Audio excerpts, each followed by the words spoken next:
The message arrived at dusk, carried by a drone that hummed with technology far beyond anything humanity had managed to reverse engineer. Cole Rivers stood outside his tent, watching the small device hover at eye level before projecting a holographic seal he recognized immediately. The royal crest of the Vryn Empire, crystalline and pulsing with bioluminescent light.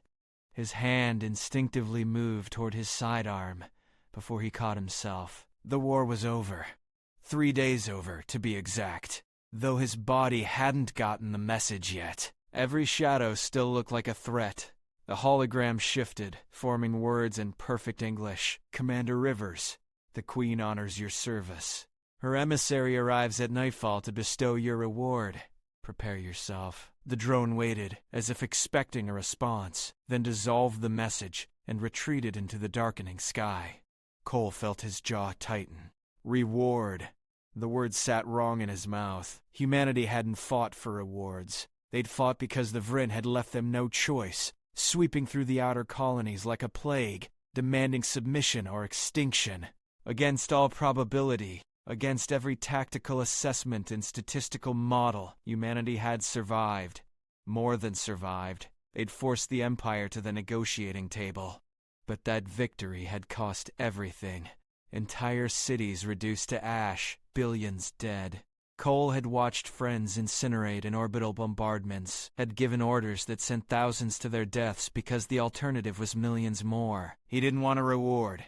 He wanted to sleep without seeing their faces. Nightfall came fast on this contested moon, a place that had changed hands 4 times during the war.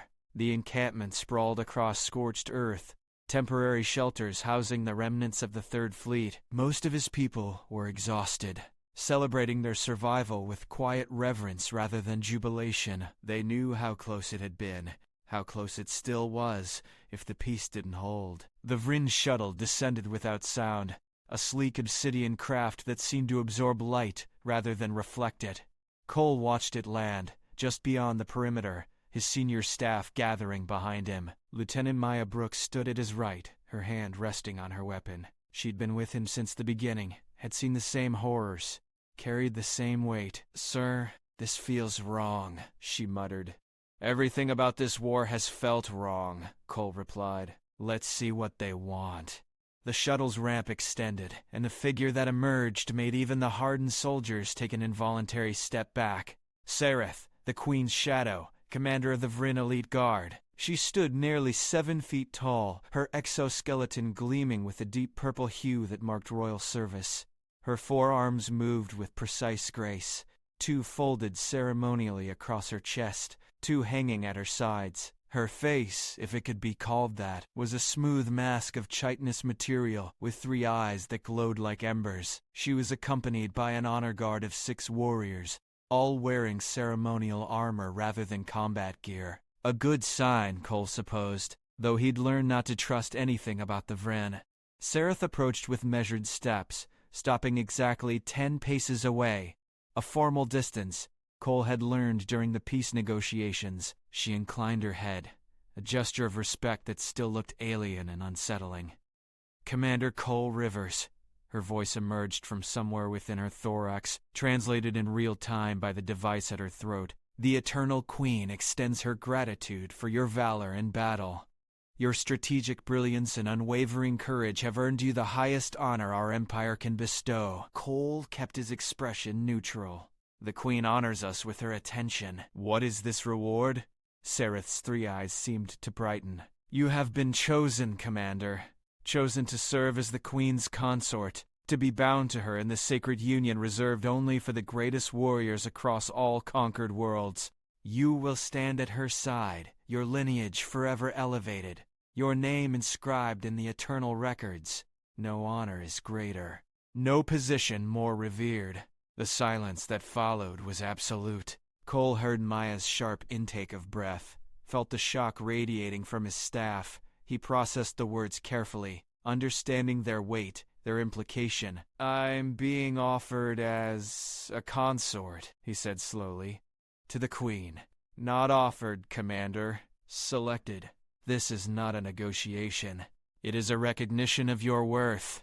Sereth gestured with one of her upper arms, and a subordinate brought forward a chest inlaid with precious metals. These are the ceremonial bindings. The ritual will commence at dawn aboard the flagship. Your life as a mere soldier ends. Your life as royalty begins.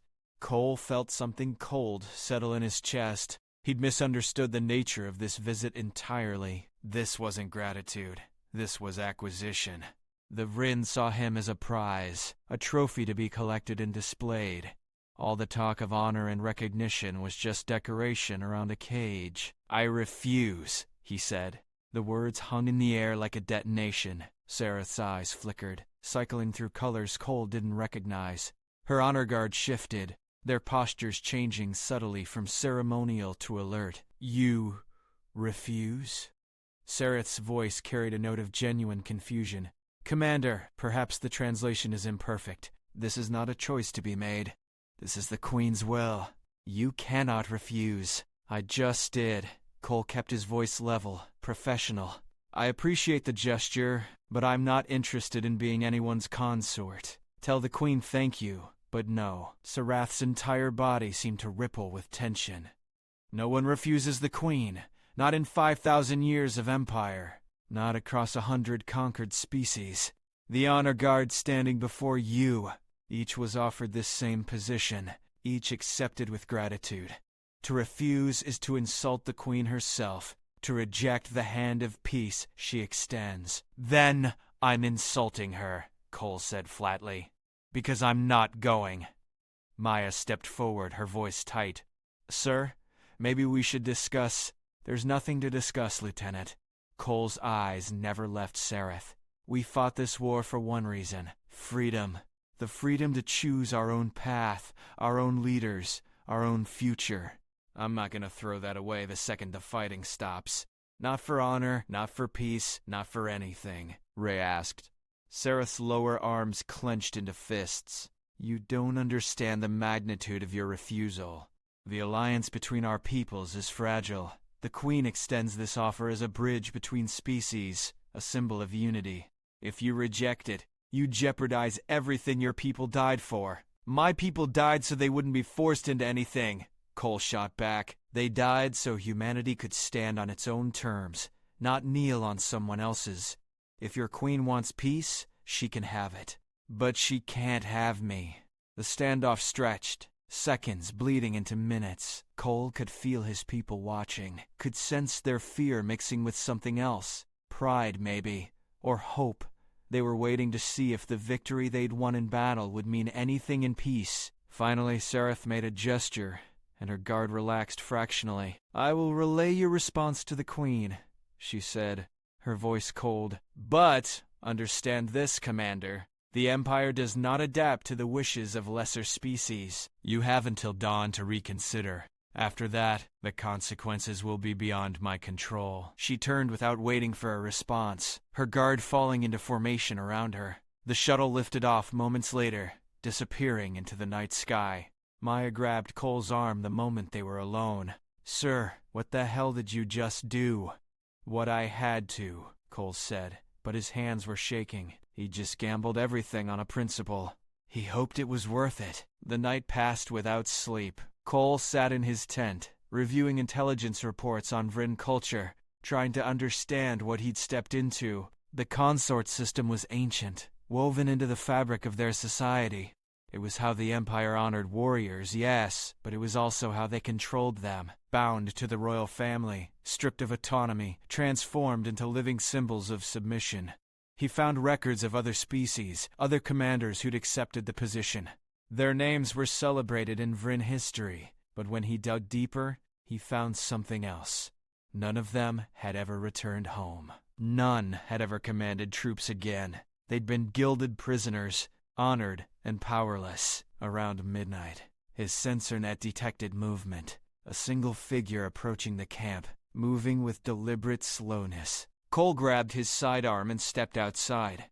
It was Sareth, alone this time, her ceremonial armor replaced with something simpler. She stopped at the edge of the firelight, her three eyes dim. "I come without the Queen's knowledge," she said quietly. "I need to understand. Why refuse? You gain everything: status, wealth, protection for your people. Why choose nothing instead? Cole studied her, trying to read alien body language, because it's not a choice if I'm forced into it. And nothing isn't what I'm choosing. I'm choosing freedom. Freedom.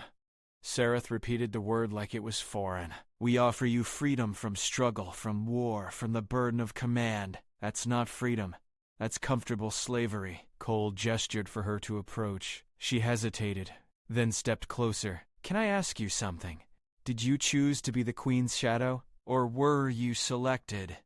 The question seemed to strike something deep. Sereth's eyes flickered through a rapid sequence of colors. I was honored with the position. The greatest warriors compete for centuries to earn such trust. But did you choose it? If you'd said no, would that have been acceptable? Sereth was silent for a long moment. No one says no. That's not the same as choosing yes. Cole sat on a supply crate, suddenly exhausted. Look, I don't know your culture. Maybe you're all perfectly happy with how things work. But humans, we need to feel like our lives belong to us. That our choices matter. I fought this war because the alternative was letting someone else decide humanity's fate.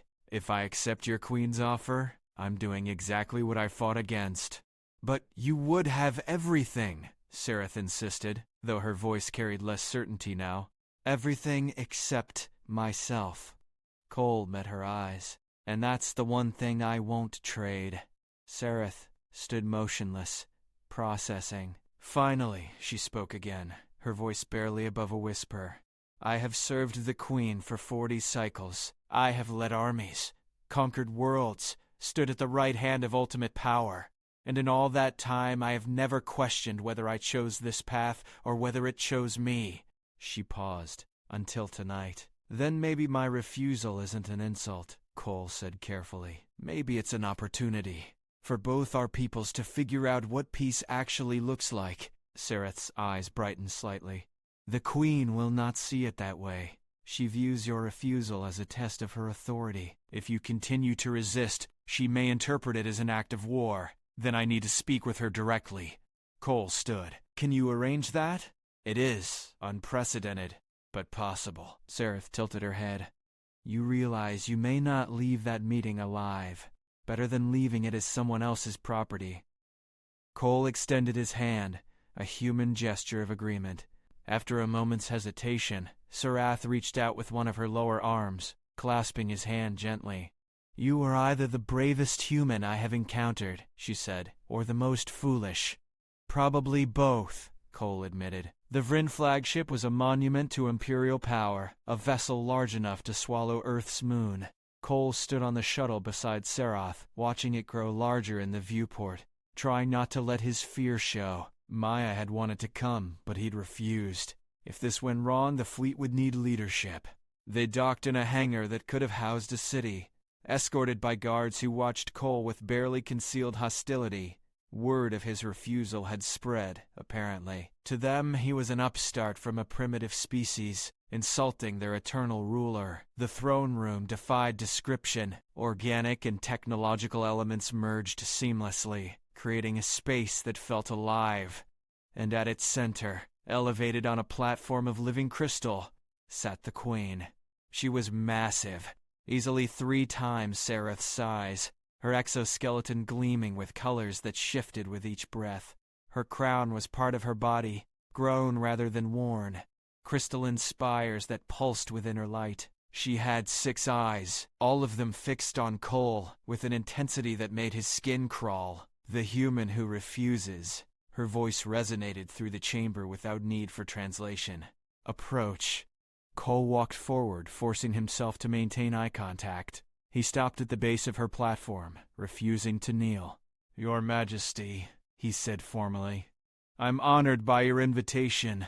You honor nothing, the Queen replied, her tone sharp. You spit on tradition, insult generosity, and jeopardize the peace I have graciously extended to your species. Explain yourself before I reconsider that peace entirely. Cole took a breath. This was it. Everything balanced on what he said next. Your Majesty, I fought a war for human freedom. Billions of my people died believing their sacrifice would mean something. If I accept your offer, I'm telling them they died for nothing. That freedom was just another word for choosing our master. You equate being my consort with slavery? The Queen's voice dropped dangerously low. I equate being forced into any position, no matter how honored, with slavery, yes. Cole kept his voice steady. The title doesn't matter. The gilded cage is still a cage. The chamber fell silent. Cole could feel the eyes of dozens of courtiers on him, could sense Sereth's tension from where she stood to his right. The Queen's eyes cycled through colors he couldn't interpret. Then, unexpectedly, she laughed. It was a sound like crystals chiming. Beautiful and terrible. You are either remarkably brave or catastrophically stupid, Commander Rivers. Perhaps both. She leaned forward slightly. Tell me, what do you know of the consort system? That it's ancient, that it binds warriors to royal service, that no one has ever refused. Cole paused, and that none of them ever went home. The Queen's eyes brightened. Perceptive, yes. The consort system has served the Empire well for millennia. It allows us to honor warriors while ensuring their loyalty, to celebrate strength while containing it. It is efficient. It's control disguised as honor, Cole said bluntly. And your refusal, what is that? Rebellion disguised as principle? The Queen's voice carried an edge of amusement now. You intrigue me, human. Your species should have fallen in the first month of war. Every calculation said so. Yet here you stand, having survived the unsurvivable, now refusing the unrefusable. She settled back onto her throne. Do you know why I made this offer?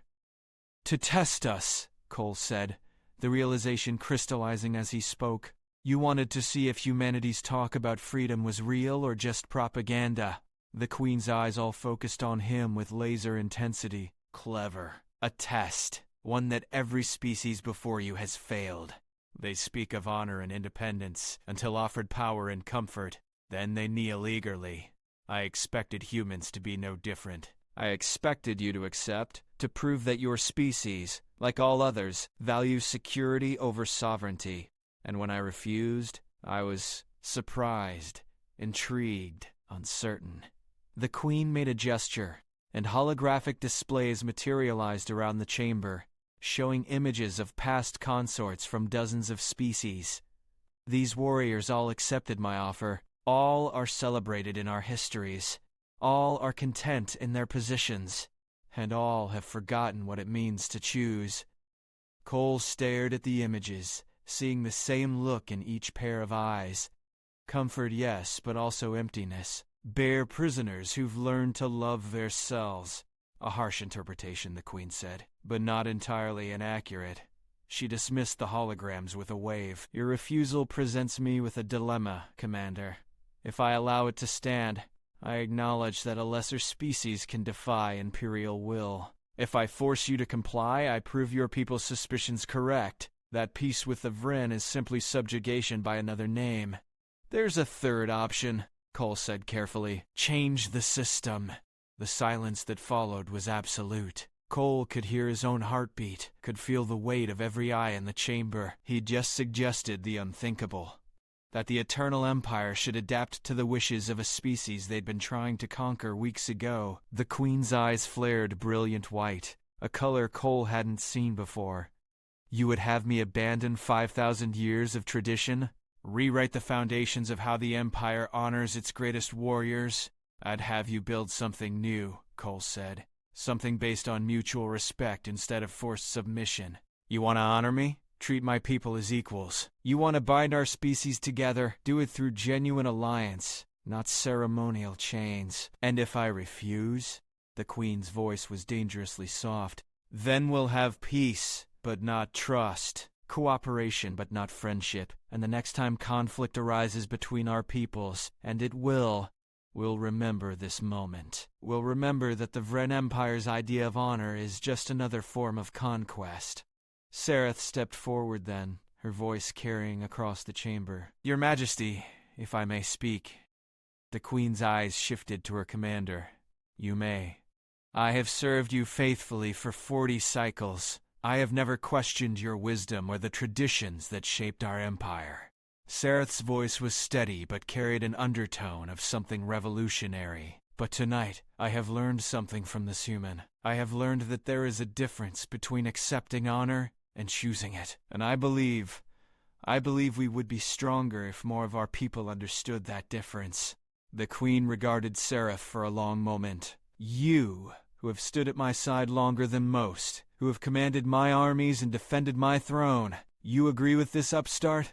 I agree that his refusal comes from strength, not weakness. And I believe that true loyalty, true service means more when it is freely given than when it is compulsory. Sareth's eyes met the queen's without flinching. I have been your shadow because I was selected. I would prefer to be your shadow because I choose to be. The queen was silent, her massive form utterly still. Cole felt time stretch, felt the weight of history pressing down on this moment. Everything he'd fought for, everything humanity had sacrificed, came down to what happened next. Finally, the queen spoke, her voice carrying a note Cole hadn't heard before, something almost like respect. Commander Rivers, you have done what I thought impossible. You have made me reconsider certainty. She rose from her throne, her full height towering over the chamber. Very well, I will grant your request. Not because you have forced my hand, but because you have forced my perspective. Cole felt his knees weaken with relief but held himself upright. Your Majesty, the consort system is hereby abolished, the Queen announced, her voice resonating through the flagship and, Cole suspected, across every Vryn vessel in the fleet. Henceforth, positions of honor within the Empire will be offered, not assigned. Warriors may accept or refuse without fear of reprisal. And species under Imperial protection will be granted autonomy in their internal affairs. The chamber erupted in shocked murmurs. The Queen raised a hand, and silence fell immediately. Furthermore, I propose a new treaty with humanity, one based not on the traditional model of empire and subject, but on mutual alliance between sovereign peoples. Commander Rivers will assist in drafting its terms. Cole's mind reeled. He'd expected at best a narrow escape. Instead, he'd triggered a revolution. Your Majesty, I'm honored. Don't be, the Queen said, and there was dry amusement in her tone. You have just made my existence far more complicated. Tradition is comfortable. Change is exhausting. But perhaps exhaustion is preferable to stagnation. She looked at Sareth. My shadow. You will serve as the first ambassador under this new framework. You will ensure that both our peoples understand these changes and their implications. Sareth bowed deeply. It would be my honor, Your Majesty, if I may choose to accept. The Queen's eyes brightened in what Cole was learning to recognize as Vryn laughter. You may. And you have. The negotiations that followed took weeks. Cole found himself working alongside Sareth and a team of Vryn diplomats who ranged from enthusiastically supportive to deeply suspicious of the changes. The treaty that emerged was revolutionary, a true alliance between equals, with provisions for mutual defense, cultural exchange, and independent governance. When Cole finally returned to the encampment, Maya met him at the landing pad.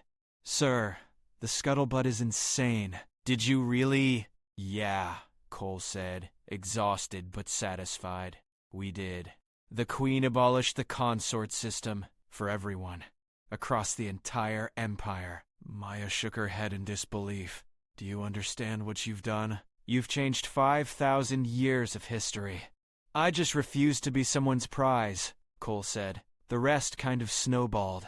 The rest changed everything. Maya smiled. The crew wants to throw you a celebration. They're calling you the man who said no to a queen and lived. Cole looked up at the night sky, where the Vryn flagship hung like a jewel among the stars. Somewhere up there, Sarath was beginning her work as ambassador, building bridges between species that had been trying to annihilate each other weeks ago. Somewhere up there, a queen who'd ruled unchallenged for centuries was learning what it meant when people chose loyalty instead of accepting it as inevitable. Tell the crew I'll be there in a minute, Cole said. I just need a moment. Maya nodded and headed back toward the camp. Cole stood alone under alien stars, thinking about the soldiers who hadn't made it home, about the billions who died believing in something worth fighting for. He'd kept faith with them. He'd refused to trade their sacrifice for comfort, and somehow, impossibly, that refusal had built something better than either species had imagined. Not domination, not submission. Just two peoples, standing as equals, choosing to face the future together. Cole smiled and turned toward the sound of laughter and celebration rising from the camp. The war was over. The real work was just beginning. And for the first time in years, he felt something like hope.